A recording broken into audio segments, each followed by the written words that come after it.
Hello, this is Mrs. Kasperwitz, and I'm going to go through with you the notes on how science works. We're on pages 3, 4, and 5 in your note packets.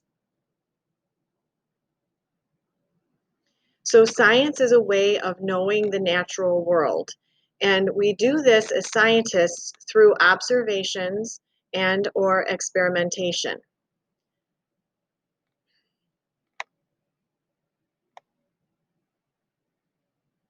So you've probably learned in the past that science works, in quotes, using the scientific method, which is a set of steps that a scientist goes through when they're studying a natural phenomenon.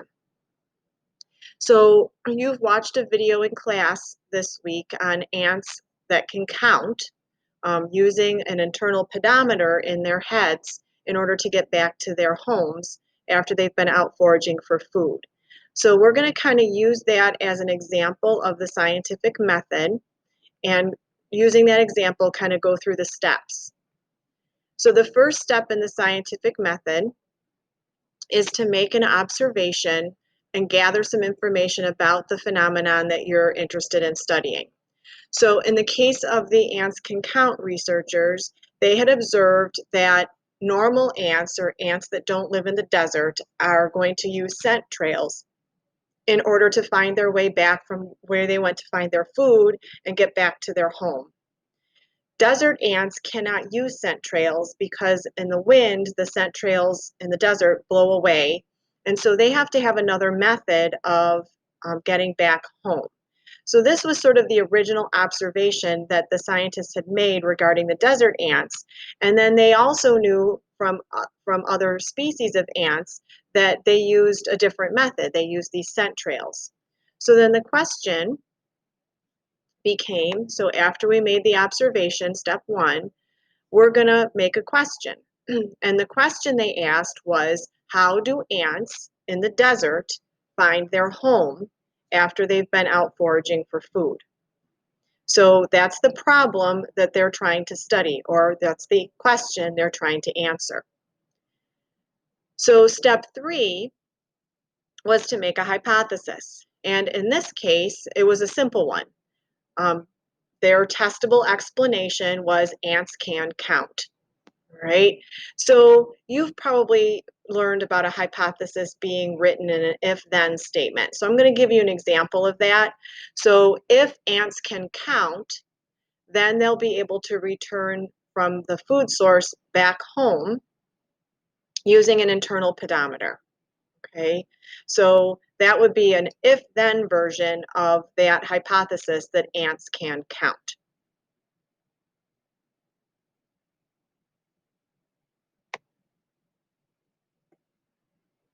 So the next step is going to be to design an experiment to do that. And this experiment needs to be a controlled experiment, meaning that we have a group of test subjects that is going to be under the normal condition. So in this experiment, you will recall there were 3 groups of ants. There was the group of what they called the regulars, and the regulars had no adjustment to their legs. And then there were 2 experimental groups. There was a group of ants that had their legs cut off, and they were called the stumpies. And we had a group that had stilts added to the base of their legs to make their legs taller, called the stilties. Right? So in this experiment, we had 3 groups, 2 experimental groups that had had their legs adjusted in length, and then the normal group, the control group, that they kept the same. So that was the setup of the experiment. And then they had these ants first travel to the food source, change their legs, and then allow them to travel back, right? And after they did that, they collected some data. Step 5. So the data that they collected was the distance away from home that those experimental ants ended up, right? So the ants that were the control group went right back to the home from the food source. The stilties went past the nest, and the stumpies didn't quite make it home.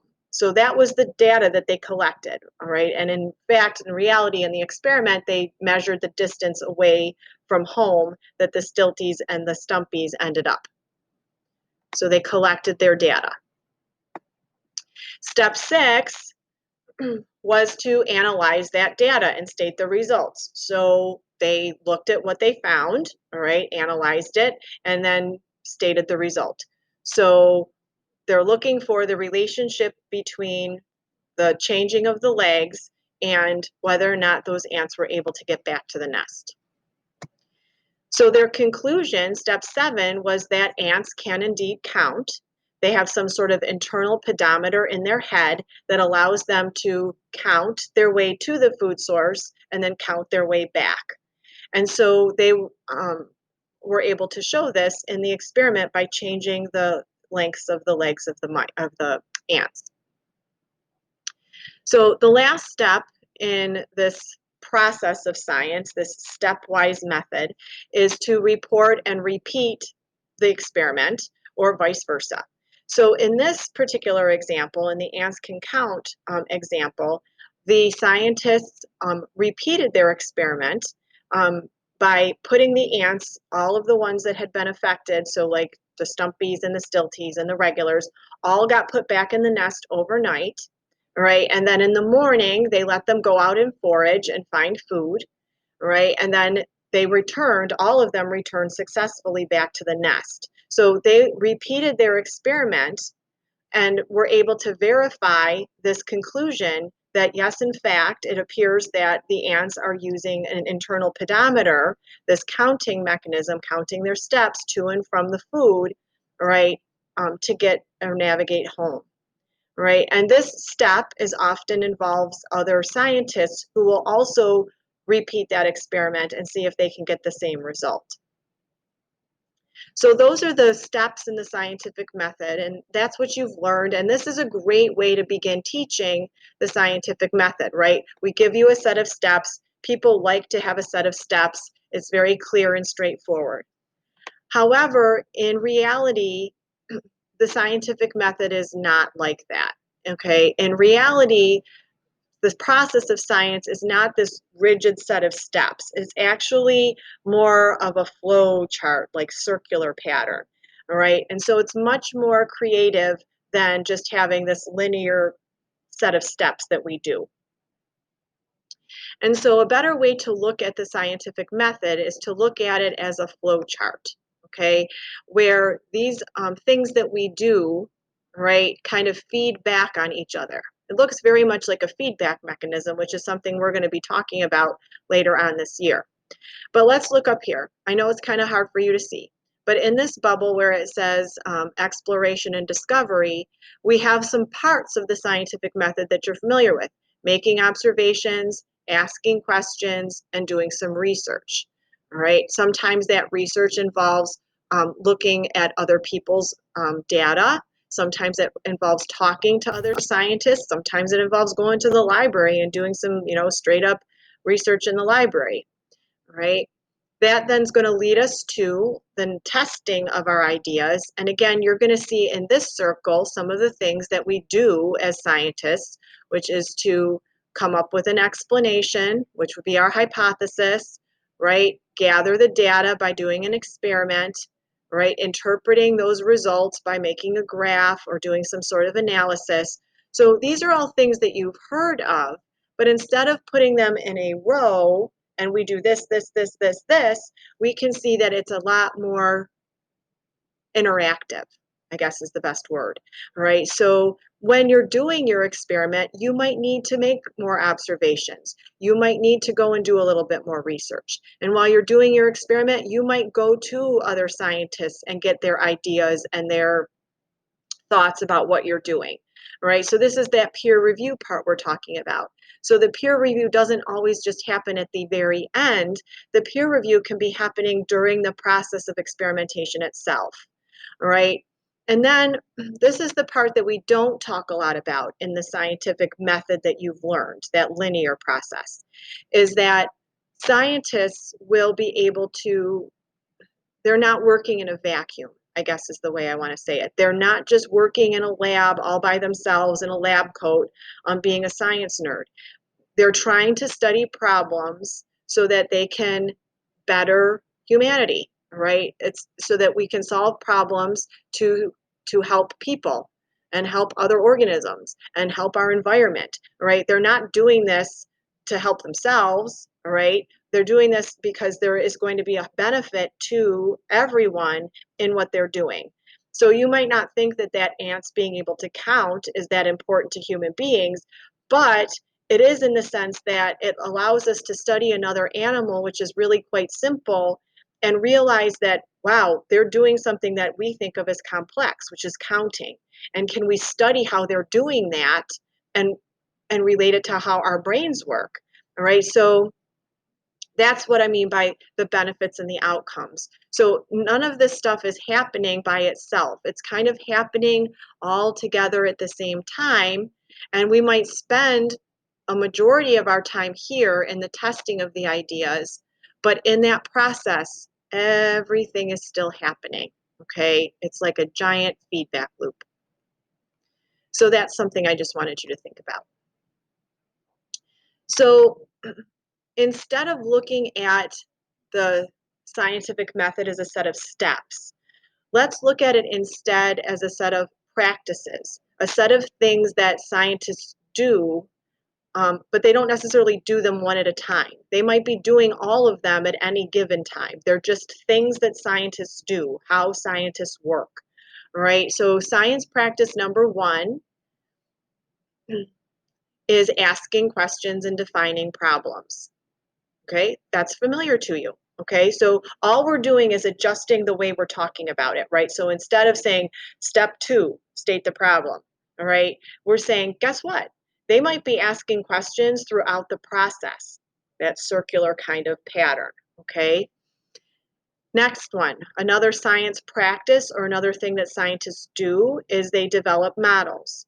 Now, this could be at the end of the experimental process. This could be at the beginning of the experimental process. So we might design a model to predict what we think is going to happen and then test our model, right? Or we might have the model at the end, right? Because it explains our hypothesis or it explains what we found. So these are just some examples. This would be a computer model that you might be familiar with. This is like a hurricane tracker, right? And then this would be a model maybe that you just were thinking of when you were brainstorming your problem or brainstorming your hypothesis.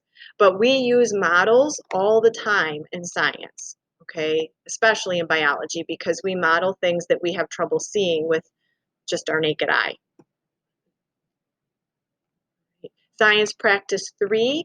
Again, this is not different from what you've learned in the scientific method. All we're saying is that it's happening as a fluid process, all right? So one of the things that scientists do is plan and carry out investigations, right? That's the experimental process, right? Another thing that scientists do, their practice, is that we know how to analyze and interpret data. This is not just important for scientists, it's important for everybody. So even your average everyday person should be able to look at a graph and get some information out of it for themselves so that they're not having someone else interpret that information for them. They can figure it out on their own. And that way you can come to your own conclusions. You don't have to have somebody tell you what it means. Right? Scientists can use math. So we use math to help us explain our hypotheses, okay? So, or to do a statistical test on our hypothesis. So we use math. So that's a science practice, using math. Another science practice is constructing explanations. So earlier this week, we did claim evidence reasoning. Claim evidence reasoning is a way to construct a scientific explanation. And scientists do this process all the time. It's a practice. They construct explanations for natural world phenomena. And then science practice 7, we can argue our claim using evidence, right? Where do we get that evidence? We get it from our experiments. We can also get it from doing research. But once we've got a claim, right, or an explanation for our hypothesis, we can then back that up with evidence. So we can use the materials at hand to engage in an argument. not in a fisticuff argument, but in an argument about this is how I think this works and why, right? And lastly, scientists need to be able to obtain, evaluate, and communicate information. So the obtaining part is the research part. The evaluating is being able to look at data and determine what it's saying to us, and then communicate our thoughts to other people, either in written or speaking form. So those are the science practices. So rather than looking at those as a set of steps, all right, that need to be done in order to find out things about the world, instead we're just kind of twisting it a little bit and thinking about it more in terms of these are the things, the practices that scientists do in order to discover something about the natural world. So you should have now completed those parts of your packet.